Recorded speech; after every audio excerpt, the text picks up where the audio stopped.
오늘도 예수님의 은혜입니다.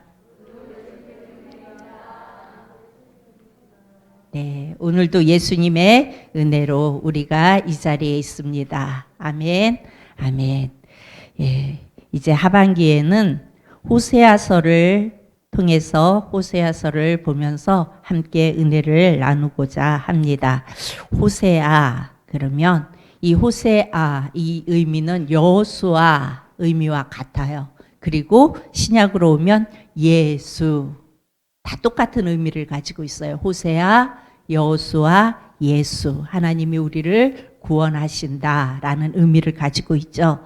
그래서 구약의 호세아나 여호수아의 역할과 그 기록 속에는 예수님의 모형이 감추어져 있습니다.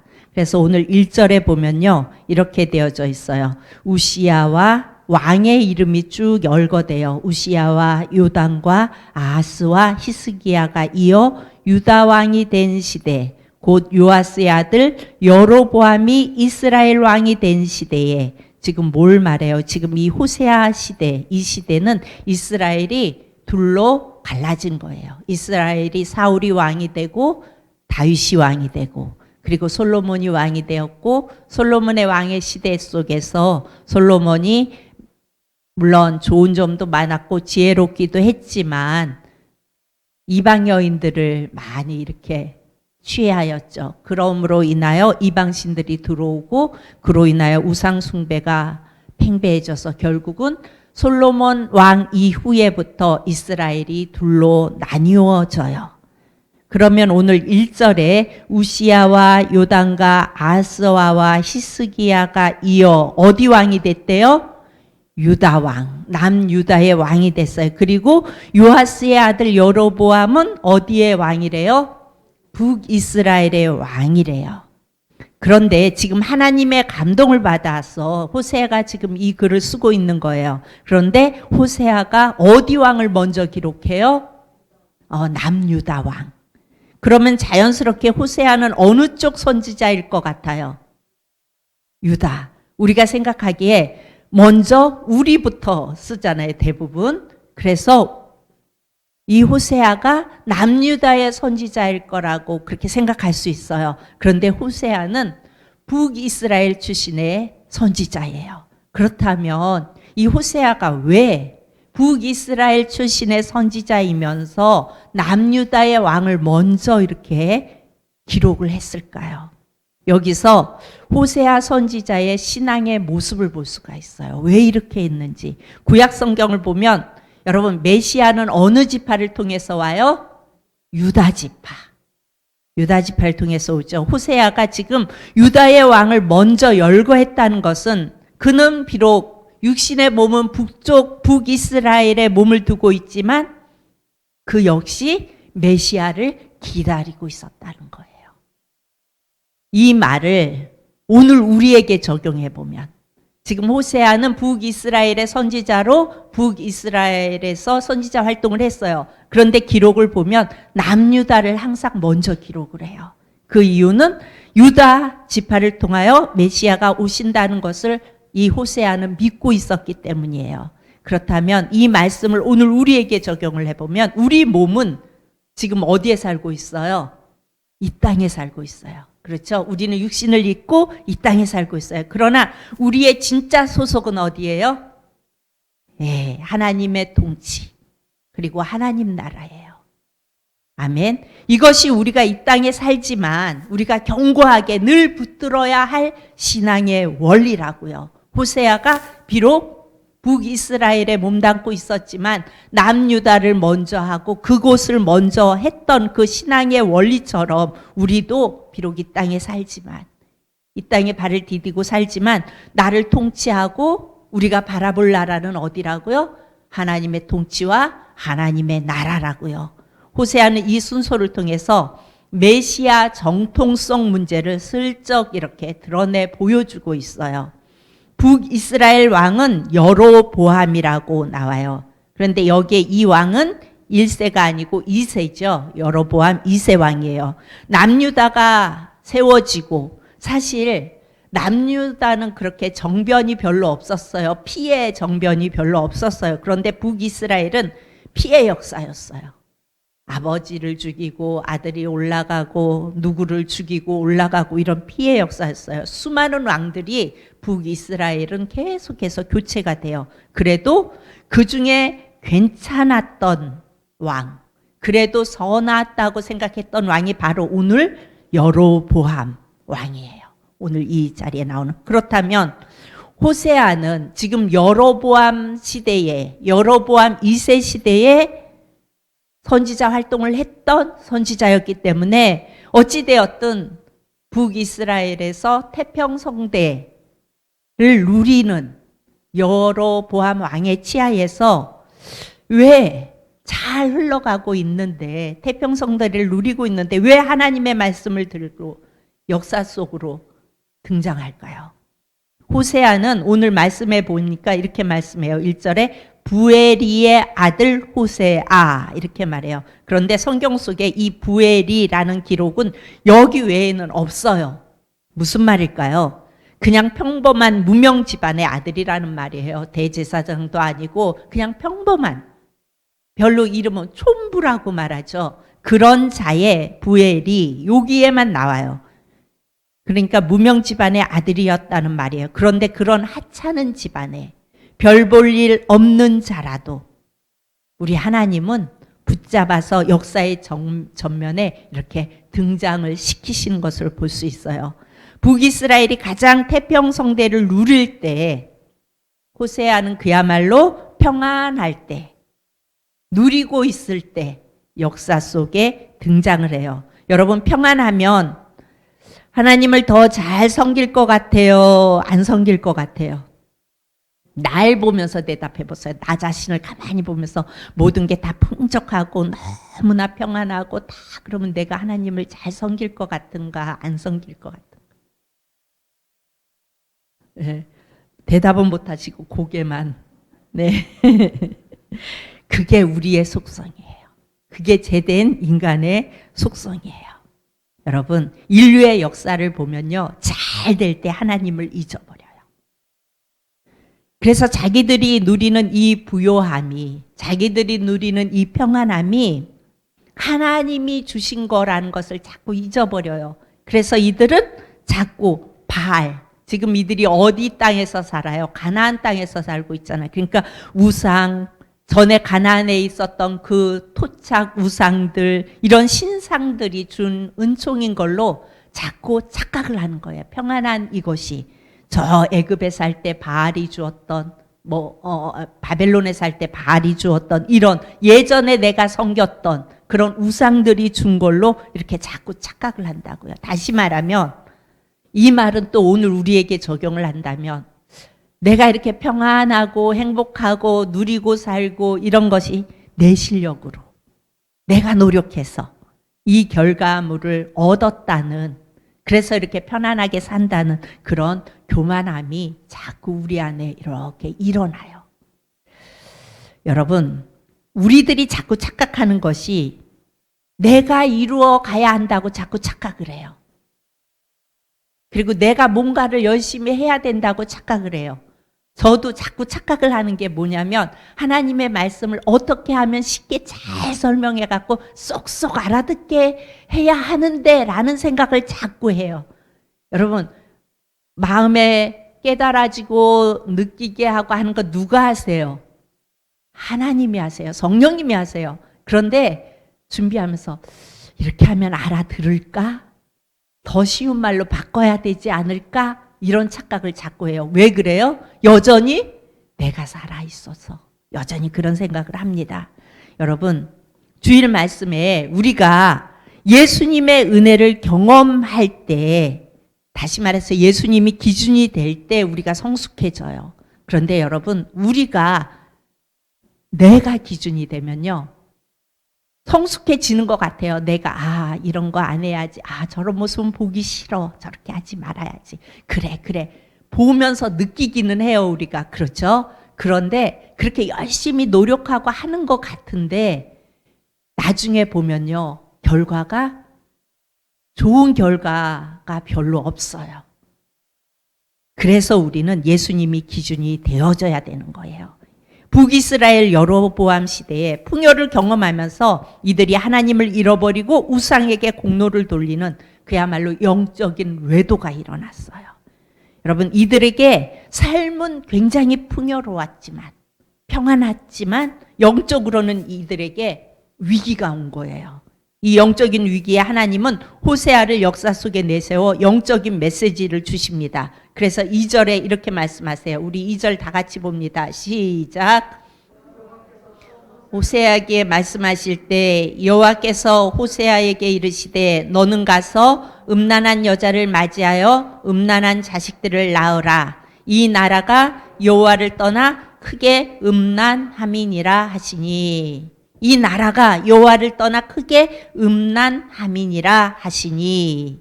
여러분, 여기서 말하는 음란은요, 하나님을 향한 마음이 사라지고 하나님을 향한 갈구함이 사라지고 우상들에게 풍요를 구하고 그것들이 나에게 풍요를 주었다고 착각을 했다고요. 그리고 이렇게 누리고 이렇게 행복한 것은 하나님으로부터 온 것이 아니라 내가 노력해서, 내가 열심히 일해서, 내가 열심히 해서 이렇게 이루어졌다고 이렇게 생각을 했다고요. 여러분, 하나님이 호세아에게 음란한 아내를 취하고 음란한 자식을 낳으라 이렇게 말씀하세요. 여러분, 호세아는 선지자예요. 우리가 볼 때 선지자에게 창기와 같은 아내가 있다는 것은 여러분, 선지자에게 엄청난 짐이에요. 그렇죠? 그러나 이것은 장차 이 땅에 하나님께서 호세아, 즉 호세아, 여호수아, 예수 같은 의미라고 말씀드렸죠. 호세아, 즉 예수를 보내셔서, 우리 예수님을 보내셔서 영적인 외도에 빠져서 영원히 죽을 수밖에 없는 원수된 우리들을 어떻게 사랑할 것인지를 호세아의 모습을 통하여 미리 보여주시는 그림이라고요. 호세아를 통하여 이렇게 외도한 인생들, 원수된 이런 우리들을 어떻게 하나님이 다시 돌이키게 하실 것인지, 어떻게 사랑할 것인지를 보여주시는 그림이에요. 호세아가 그래서 고멜과 결혼을 합니다. 여러분, 고멜은요, 가망이 없는 심판이라는 의미가 있어요. 그러니까 끝장이란 얘기예요. The end, 끝장. 그야말로 가망이 없는 거예요. 누굴 말하는 걸까요? 여러분, 우리가 예수님이 아니면 우리도 끝장난 인생이에요. 가망 없는 심판대 앞에 서야 할 인생이었다고요, 우리가. 우리는 하나님 앞에 모두가 끝난 인생들이었어요. 더 이상 구원의 여망이 없는 인생들이었어요. 고멜처럼 하나님을 떠나 영적인 음란에 빠진 사람들이었어요. 우리가, 내가. 우리는 호세아의 세 자녀들을 통해서 우리 인생을 볼 수 있어야 돼요. 4절을 봅니다. 4절 시작.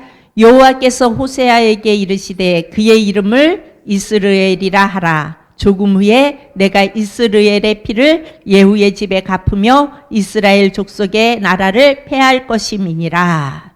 첫 아이 이름을 이스르엘. 여러분, 이스라엘과 무슨 차이가 있을까요? 이스라엘은 하나님과 겨루어 이겼다라는 뜻을 가지고 있죠. 그리고 이 이스라엘은 국호가 돼요. 그래서 오늘날까지도 이스라엘이 국호로 되어 있죠. 그런데 이 이스르엘은 하나님이 찢어서 흩으신다, 이런 의미가 있어요. 하나님이 찢어서 흩어버린다. 그리고 내가 다시 심겠다. 두 가지 의미가 있어요. 하나님이 찢어서 흩어버리고 다시 심겠다. 그러니까 하나님이 이 이스라엘을, 영적으로 음란한 이 이스라엘을 갈갈이 찢어서 흩어버리겠다는 말씀이에요. 그리고 그 흩어버린 곳에 새로운 것을 심겠다는 말이에요. 여러분, 그러니까 새로운 것을 심기 전에 미리 흩어버리는 작업을 우리 하나님은 먼저 하시는 거예요. 이것은 바로 이스라엘의 모습을 그대로 말씀하고 있는 겁니다. 장차 이 백성들은 이방의 포로로 끌려가게 되죠.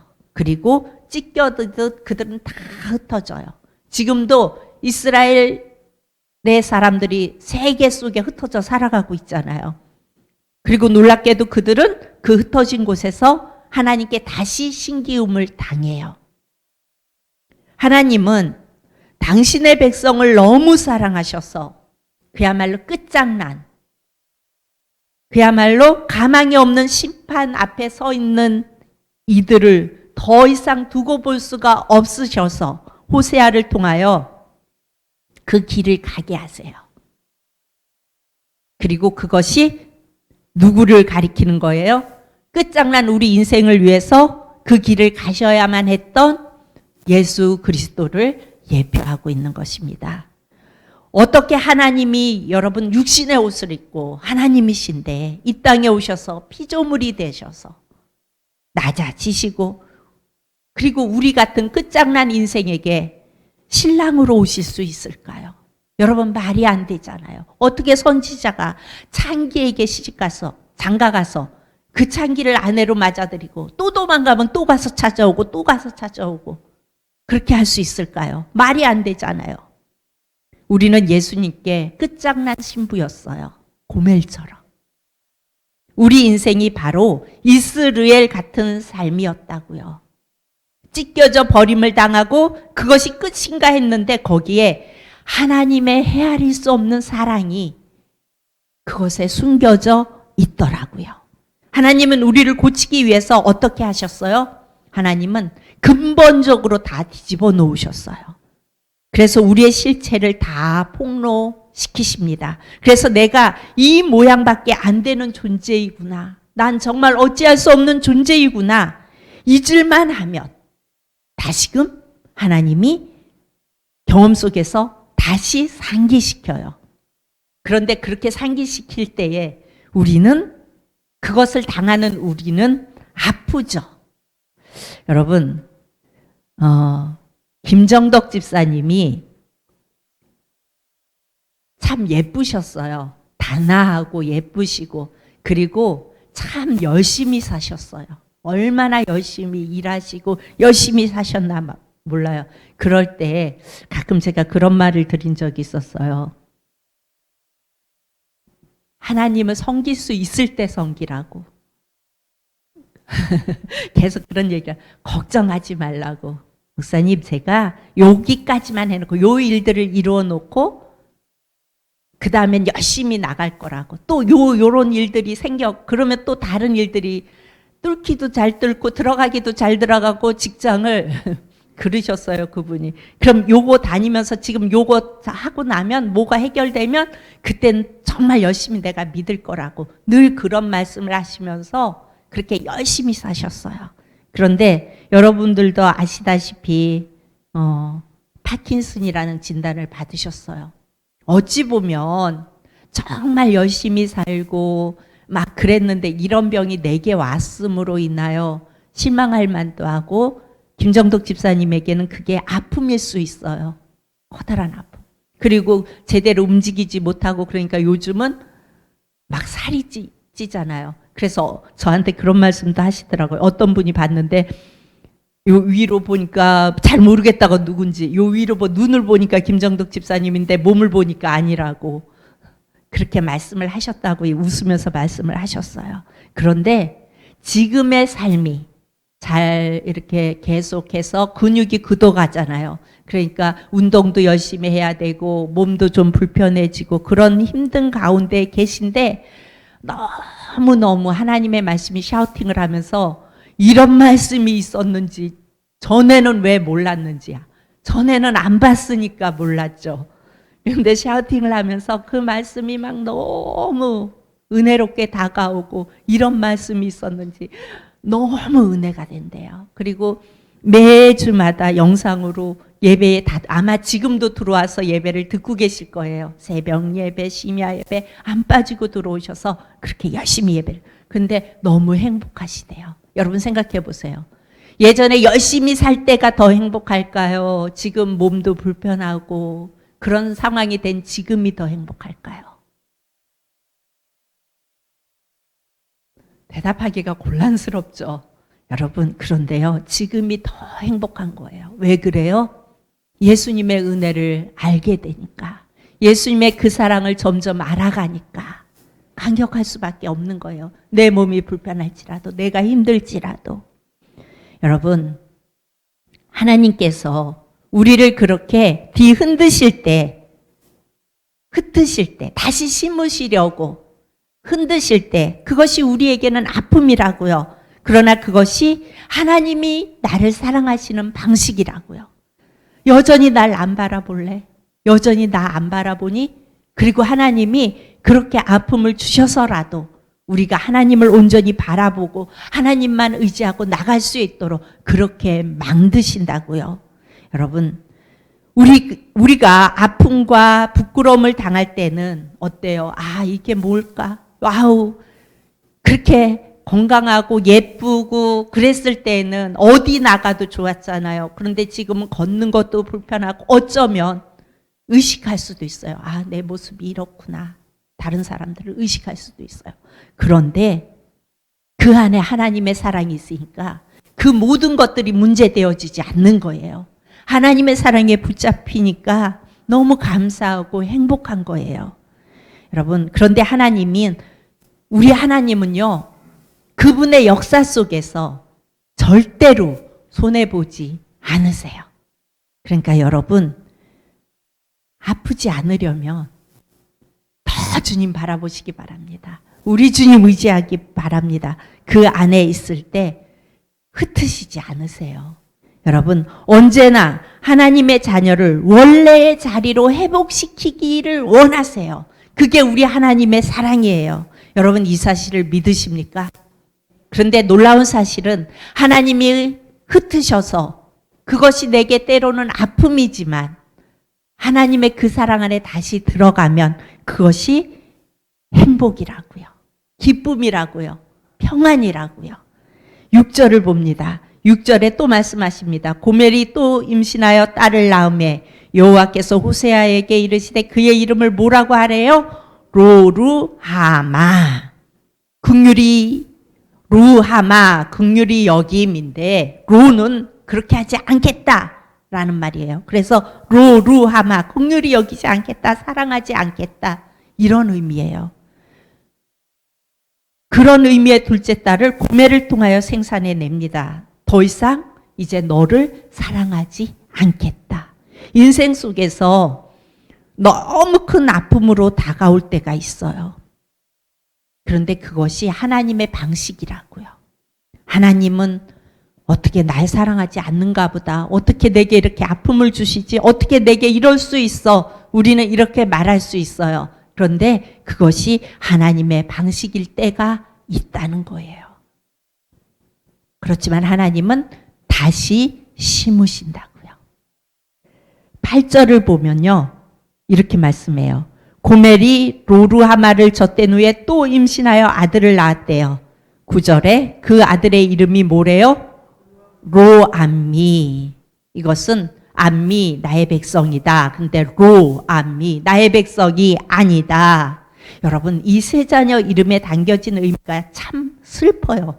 그렇죠? 다 흩어버리시고, 그리고 다시 심으시고, 다시는 사랑하지 않겠다고 말씀하세요. 그리고 이제 너는 내 백성이 아니야. 그런데 여러분 잘 생각해 보세요. 너희는 나의 백성이다 라고 말한 게 누가 그렇게 말씀하셨어요? 하나님이 이스라엘을 향하여 너희는 나의 백성이다, 이렇게 이 계약을 하나님이 먼저 세우셨어요. 여러분, 우리 출애굽기 6장 7절을 다 같이 봅니다. 출애굽기 6장 7절, 6장 7절 시작. 너희를 내 백성으로 삼고 나는 너희의 하나님이 되리니 나는 애굽 사람의 무거운 짐 밑에서 너희를 빼낸 너희의 하나님 여호와인 줄 너희가 알지라. 네. 하나님께서 이스라엘 백성을 출애굽시키시면서 이 약속을 하셨어요. 너희는 내 백성이다. 그런데 이 계약은요, 쌍방 계약이 아니었어요. 일방적인 계약이었어요. 왜 그럴까요? 계약은 쌍방이 해야 되잖아요. 계약서를 쓰려면. 그런데 너희는 내 백성이야, 이것은 하나님이 일방적으로 하셨어요. 왜 그랬을까요? 우리 인생은요, 그 계약을 지킬 자격이 없어요. 그 주제가 못 돼요.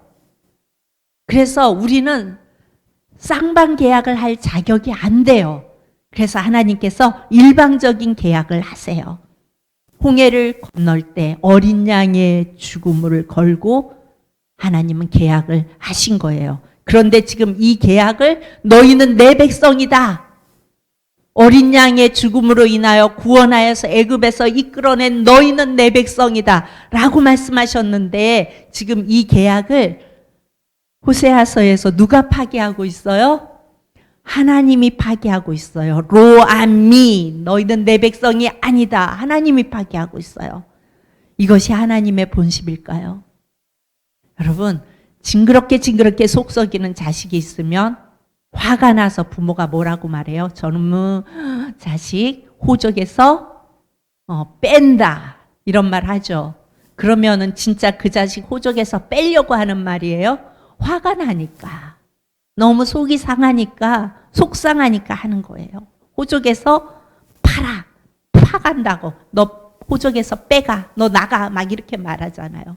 우리 하나님도요, 이 패역한 백성을 향한 안타까움, 분노가 있어요. 화가 났어요. 너무 속이 상했어요. 하나님이. 그들을 너무 사랑하기에 화가 나셨어요. 그래서 너는 내 백성이 아니다. 하나님이 이렇게 말씀하세요. 그렇게 말씀하시고 이것을 하나님이 이 계약을 파기한 거라면 호세아서 끝에 가서 그들을 하나님의 백성으로 품지 말아야 해요. 그런데 우리가 호세아서를 봐서 알지만 나중에 보면 다시 다 회복시키시잖아요.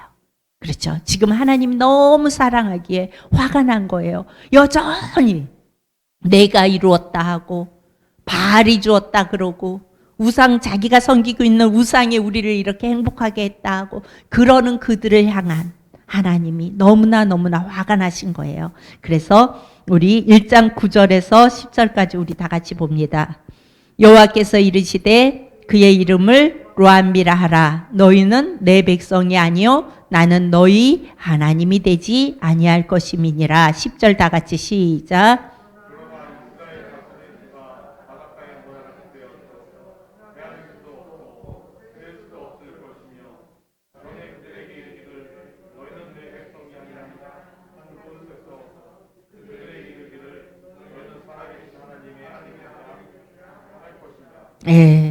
너희의 자손의 수가 바닷가의 모래같이 되어서 헤아릴 수 없고 셀 수도 없을 것이며 전에는 내가 너무 화가 나고 속상해서 로암미 내 백성이 아니다 이렇게 말했는데 살아계신 하나님의 아들들이라 이제는 그렇게 할 것이다 라고 말씀하세요.